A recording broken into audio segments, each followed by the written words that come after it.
오늘 사사기 2장에 있는 하나님의 말씀은 이스라엘 백성들이 이제 하나님께서 그들에게 약속하신 가나안 땅에서 정착하게 되면서 일어나는 그 이야기들을 우리에게 보여주고 있습니다. 그들을 인도하신 그 하나님, 여호수아가 이제 죽음을 맞이하면서 새로운 역사의 국면으로 이제 접어들었다라는 것을 보여주고 있습니다. 하나님은 이스라엘 민족에게 이 가나안 땅을 선물로 그들에게 주셨습니다. 분명 이스라엘 백성들이 젖과 꿀이 흐르는 이 땅을 그들이 차지하게 된 것은 전적인 하나님의 은혜입니다. 그래서 하나님이 그 땅에서 이스라엘 백성들이 마땅히 해야 될 삶의 원칙들을 분명하게 그들에게 말씀하셨습니다. 1절 말씀 보십시오. 여호와의 사자가 길갈에서부터 복임으로 올라와 말하되 내가 너희를 애굽에서 올라오게 하여 내가 너희의 조상들에게 맹세한 땅으로 들어가게 하셨으며 또 내가 이르기를 내가 너희와 함께한 언약을 영원히 어기지 아니하리니. 하나님의 사자가 길갈에서부터 복임으로 올라와 하나님의 말씀을 전했다라고 말씀합니다. 여러분, 길갈이 어떤 곳입니까? 이스라엘 백성들이 가나안 이 요단강을 건넌 후에 12개의 돌을 세웠던 장소입니다.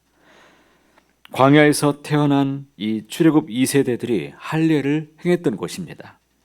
다시 말하면 본격적인 가나안 땅 정복 전쟁을 앞두고서 그들이 진정 하나님의 언약 백성임을 되새겼던 장소, 그곳이 바로 길갈입니다. 따라서 지금 하나님의 사자가 길갈에서부터 올라와서 말했다. 이것은 이스라엘 백성들은 하나님의 언약 백성, 그들의 백성, 하나님의 백성들이다. 이것을 다시 한번 그들에게 상기시키는 아주 귀한 말씀이죠. 이를 위해서 하나님의 사자가 다음과 같이 하나님의 뜻을 전했습니다. 먼저 하나님이 얼마나 풍성한 은혜를 그들에게 부어주셨는지에 대해서 전해줍니다. 하나님은 이스라엘 조상들에게 약속하신 것을 끝까지 지키셨습니다. 또한 하나님은 이스라엘에게 은혜를 더하신 동시에 그들이 반드시 해야 될 것을 다시금 알려주십니다. 2절 말씀을 읽겠습니다. 너희는 이 땅의 주민과 언약을 맺지 말며 그들의 제단을 헐라하였거늘 너희가 내 목소리를 듣지 아니하였으니 어찌하여 그리하였느냐. 하나님은 가나안 땅에 사는 주민과 언약을 맺지 말고 그들의 제단을 헐라고 명령하셨습니다. 그런데 이스라엘 백성들이 이 일에 온전히 순종하지 못했습니다. 어제 우리가 본 대로 그들은 가나안 족속들을 쫓아내지 않았습니다. 그들과 계약을 맺어서 함께 거했습니다. 그래서 하나님은 너희가 내 목소리를 듣지 아니하였으니 어찌하여 그리하였느냐 이렇게 책망하십니다. 그래서 하나님은 그들에게 이렇게 선언하시지요. 3절 말씀 보십시오. 그러므로 내가 또 말하기를 내가 그들을 너희 앞에서 쫓아내지 아니하리니 그들이 너희 옆구리에 가시가 될 것이며 그들의 신들이 너희에게 올무가 되리라. 이스라엘의 불신앙과 타협 때문에 가나안 이 우상 종교가 이스라엘을 잡아서 이제 망하게 할 것이다. 이렇게 선언하셨습니다. 이스라엘은 이 말씀을 듣고 통곡합니다. 그래서 그곳을 우는 자들, 이 뜻을 갖고 있는 복임이라고 그 지역에 이름을 붙였습니다. 그들은 하나님께 제사를 드리죠. 죄를 회개하는 속죄제를 그 앞에서 드렸습니다. 이 제사를 통해서 그들은 하나님의 은혜를 철저하게 간구합니다. 이것이 바로 복임의 신앙입니다. 여러분, 하나님의 은혜를 구하시기 바랍니다. 죄를 깨닫고 사죄와 용서를 구하는 사람들에게는 희망이 있습니다. 대속의 은혜가 그들에게 있기 때문입니다. 하지만 이 은혜를 모르는 사람들은 불쌍한 사람들입니다. 그들은 사죄를 모르고 대속의 은총을 알지 못하기 때문입니다. 하나님께 나아가면 반드시 하나님께서 우리에게 긍휼을 베푸실 줄 믿습니다. 은혜를 베풀어 주시는 분이 하나님이십니다. 복임의 신앙으로 우리가 넘어진 자리가 있다면 다시금 내 삶을 하나님 앞에 예배로 세우는 삶이 되시길 바랍니다. 다시 주님의 은혜로 세우는 우리 은총의 삶이 되시기를 간절히 소원합니다. 그러나 너무 안타까운 것은 계속해서 말씀을 읽다 보면 이스라엘이 회개하고 하나님을 섬긴 것도 한 시대에 불과했다라는 것이죠. 그 다음 세대는 여호와 하나님을 알지 못했고 하나님께서 이스라엘을 위하여서 행하신 일도 그들은 알지 못했다고 오늘 말씀을 읽게 됩니다. 우리는 여기서 왜 이런 일들이 일어나게 되었는가, 이것을 깊이 생각해 보아야 됩니다. 7절 말씀을 보시겠습니다. 백성이 여호수아가 사는 날 동안과 여호수아 뒤에 생존한 장로들, 곧 여호와께서 이스라엘을 위하여 행하신 모든 큰 일을 본 자들이 사는 날 동안에 여호와를 섬겼더라. 이스라엘 백성들은 여호수아가 사는 날 동안, 그리고 그 뒤에 광야에서 태어나서 하나님의 인도하심을 직접 눈으로 본 세대들, 그들이 사는 날 동안에는 여호와 하나님을 섬겼다라고 말하죠. 그런데 이렇게 한 세대가 지나고 여호수아가 장례되고 그 세대의 사람들도 다 죽고 나자 어떻게 되었습니까? 10절 말씀 같이 함께 읽어보겠습니다. 그 세대의 사람도 다 조상들에게로 돌아갔고 그 후에 일어난 다른 세대는 여호와를 알지 못하며 여호와께서 이스라엘을 위하여 행하신 일도 알지 못하였더라. 이전 세대와는 전혀 다른 세대가 되었다는 것을 지금 성경이 말씀합니다.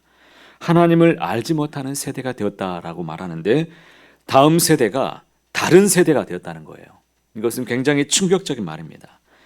우리는 왜 이런 일들이 일어난지에 대해서 반문해 보지 않을 수 없습니다.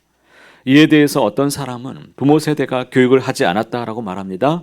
물론 교육이 없어서 이런 신앙적인 단절이 있었다는 것을 우리가 알 수 있습니다. 그래서 성경은 자주 자녀들에게 말씀을 가르치고 알게 하는 것이 중요하다, 이렇게 우리에게 선언합니다. 그렇지만 우리가 여기서 간과해서는 안 될 것이 바로 하나님을 아는 것, 하나님을 아는 것에 대한 말씀을 다시 한번 성경이 강조합니다.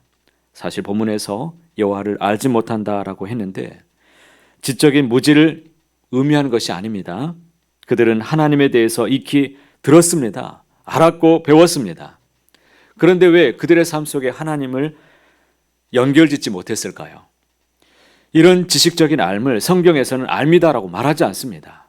성경은 지식적인 알, 누구한테 배워서 내가 하나님을 알았다라고 말하는 것을 알미라고 말하지 않는다는 겁니다. 성경에서 말하는 알미란 하나님을 경험하는 것입니다. 내 삶 속에 하나님이 어떻게 찾아오셨는지에 대해서 내가 실제적으로 고백하는 것, 이것이 진정한 우리의 신앙의 고백이고 하나님을 아는 삶이라고 말하는 것이죠. 그러니까 체험하고 고백을 동반하는 알미 없다면 내가 하나님을 알지 못한 것입니다. 내가 지금 고난 가운데 있는데 하나님이 내 삶에 어떻게 주관하고 계시는지에 대해서 내가 내 신앙과 이 성경을 연결하지 못하면 하나님은 나에게 어떤 하나님인지 내가 모르는 것입니다. 이런 알미 없다면 신앙의 연조가 아무리 오래되었다고 할지라도 그 누구라도 다른 세대가 될 수 있다는 것을 성경이 경고하고 있습니다. 사실 사사기에서 계속 반복되는 것이 바로 이것입니다.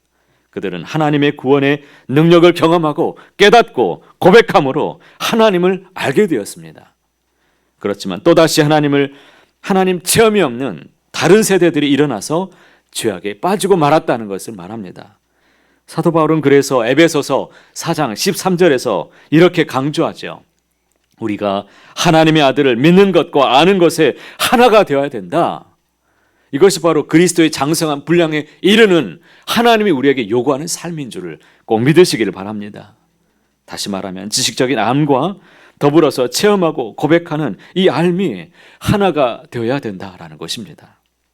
모세와 여호수아 같은 영적인 리더들이 점점 사라져가는 이 시대 속에서 오늘을 살아가는 이 세대의 우리들은 하나님을 아브라함의 하나님, 이삭의 하나님으로, 과거의 하나님으로만 고백하지 말고 하나님을 오늘 나의 하나님으로 고백하게 되시기를 축복합니다.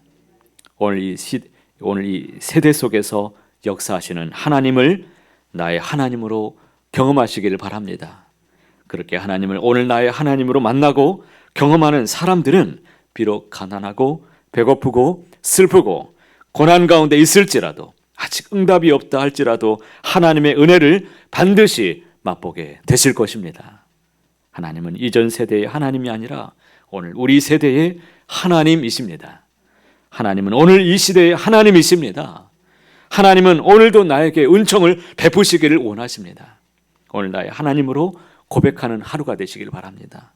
우리의 삶 속에 깊이 들어오시는 하나님, 살아계신 하나님을 생생하게 만나고 경험하는 은총의 하루, 그 하루를 내가 살아가고 우리 자녀손들에게 그 하나님을 경험한 그 하나님을 이야기하며 전할 수 있는 축복의 은총의 하루 되시는 오늘 저와 여러분 모두가 다 되시기를 간절히 소원합니다.